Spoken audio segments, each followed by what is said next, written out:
Suara hati. Mungkin kita sering mendengar nasihat-nasihat untuk mengikuti suara hati. Tapi kita masih bingung seperti apa suara hati itu.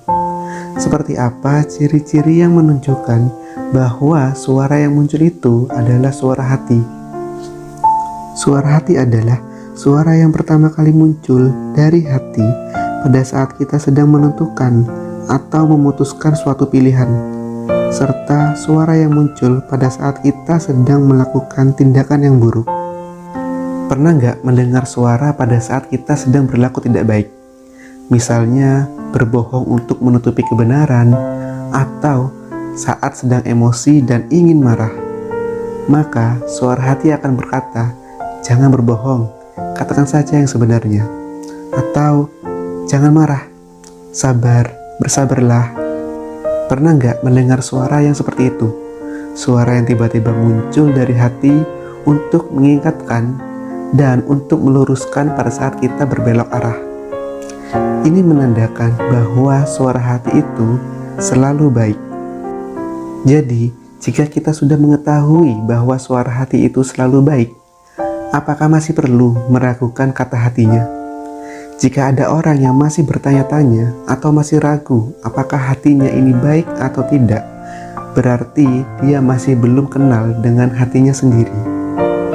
Untuk lebih mengenal hati, sering-seringlah berdiskusi dengannya.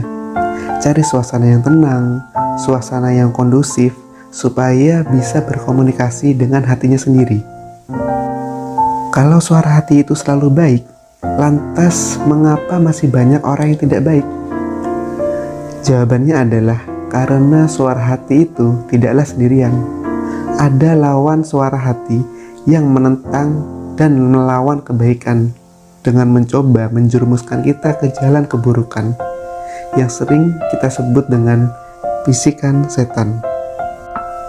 Orang yang tidak baik cenderung lebih suka mendengarkan dan menuruti bisikan keburukan itu daripada suara hatinya, karena bisikannya selalu menawarkan jalan yang lebih mudah dan hasil yang lebih instan, walaupun dengan cara yang tidak baik, yang kenikmatannya hanya bersifat sementara tapi berdampak lama bagi keburukan hidupnya. Sehingga suara dari bisikan yang buruk itu mendominasi hati dan pikirannya, sampai suara hati sulit untuk didengar bahkan tidak mau muncul.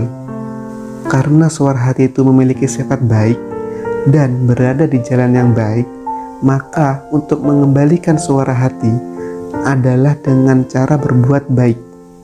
Sering-seringlah berbuat baik sampai suara yang menuntun Anda pada kebaikan pelan-pelan muncul, perlahan mulai terdengar suaranya. Kemudian peliharalah buat suara hati lebih menonjol daripada bisikan yang menjerumuskan. Namun perlu diketahui bahwa cara tersebut tidaklah instan. Cara tersebut membutuhkan waktu, tapi jika Anda berhasil melakukannya hingga suara hati mendominasi hati dan pikiran Anda, maka Anda tidak perlu mencari suasana yang sunyi atau kondisi yang sepi untuk mendengarkan suara hati. Kapanpun dan dimanapun Anda bisa mendengarkan, bahkan bisa berdiskusi layaknya seorang sahabat. Jadi, peliharalah suara hati Anda.